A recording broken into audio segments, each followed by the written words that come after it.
Congress party और Congress party के नेता की मानसिकता पर सचमुच में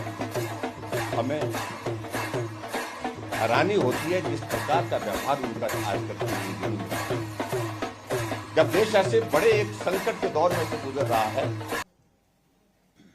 पूरी दुनिया साथ दे रही है, पूरे देश का हर नागरिक साथ दे रहा है, लेकिन उसके बावजूद कांग्रेस के नेता, कांग्रेस के नेताओं के साथ साथ कांग्रेस के कुछ लोग इस प्रकार से व्यवहार कर रहे हैं, इस प्रकार से बात कर रहे हैं जैसे कि वो भारत के साथ नहीं हैं, बल्कि एक तरह से संदेश ऐसे दे रहे हैं कि वो पाकिस्तान के साथ हैं।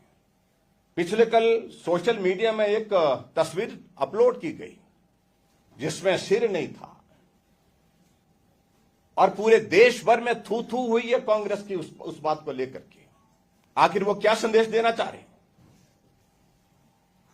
और जब देखा कि चारों तरफ से जो है पूरी दुनिया, पूरा देश थूक रहा है कांग्रेस के इस कारनामे पर,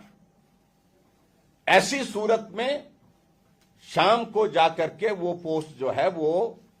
सोशल मीडिया हैंडल से डिलीट की गई। मेरा यह कहना है कि कांग्रेस को इन सारी बातों से बाज आना चाहिए और खासतौर से हिमाचल प्रदेश की अगर मैं स्थिति देखूं, हिमाचल प्रदेश में मैं देख रहा था कि कांग्रेस के 2 मंत्री हैं जिनका ना मुख्यमंत्री को वो पूछते हैं और ना मुख्यमंत्री उनको पूछने की स्थिति में है, लेकिन देश की सेना के खिलाफ, देश की सिक्योरिटी एजेंसीज के खिलाफ ऐसी टिप्पणियां कर रहे हैं जैसे कि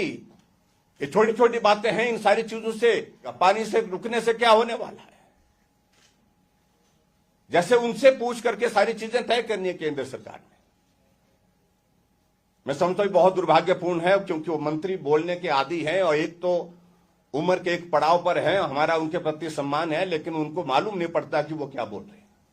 और इस बात को भी आप जानते हैं कि एक बार अटल बिहारी वाजपेयी जो विपक्ष के नेता थे, उनको देश का पक्ष रखने के लिए जो है वो भेजा गया कांग्रेस की सरकार के दौरान। ऐसे भी दौर रहे और आज कांग्रेस पार्टी का नेतृत्व किस प्रकार का हो गया। बहुत दुर्भाग्य है कि हिमाचल प्रदेश की सरकार में ऐसे भी मंत्री हैं, जब देश एक बहुत बड़े संकट के दौर में से गुजर रहा है, पूरे देश और पूरा दुनिया देश के नेतृत्व के साथ खड़ा है, चट्टान की तरह खड़ा है, उसके बावजूद वो टिप्पणी किए जा रहे हैं। और मैं यही कहता हूं, आपके माध्यम से मैं मुख्यमंत्री जी से आग्रह करूंगा, कांग्रेस पार्टी के नेतृत्व से भी आग्रह करना चाहता हूं, ऐसे मंत्री को मंत्रिमंडल में रहने का कोई अधिकार नहीं होना चाहिए। संविधान की व्यवस्था के अनुसार जो देश के खिलाफ बोले, देश की सेना के खिलाफ बोले, देश की ऐसी भावनाओं के खिलाफ बोले, मैं समझता हूं कि ऐसी सूरत में ऐसे मंत्री को कोई अधिकार नहीं रहना चाहिए मंत्रिमंडल में। 22 तारीख को पहलगांव जो एक इंटरनेशनल टूरिस्ट डेस्टिनेशन है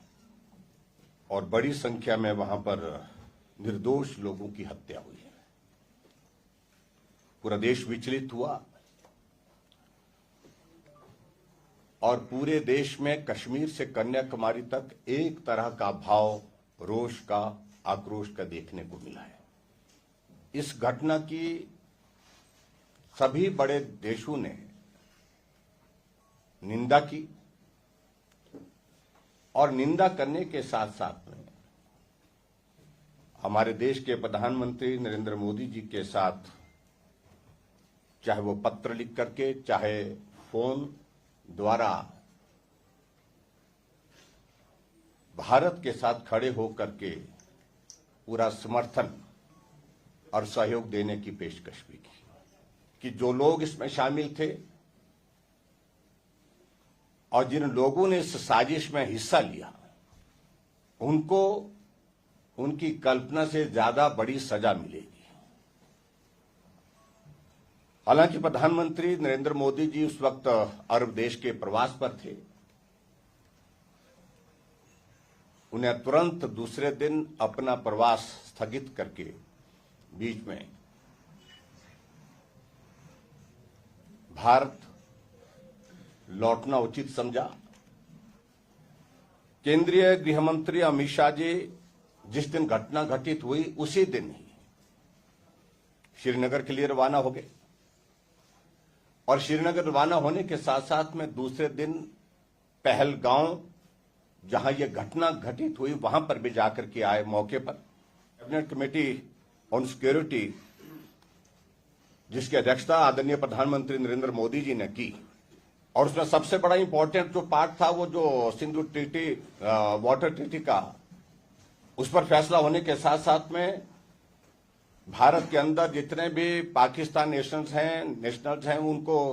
तुरंत वापस जाने के लिए कहा गया। पश्चात आज आप देख रहे होंगे,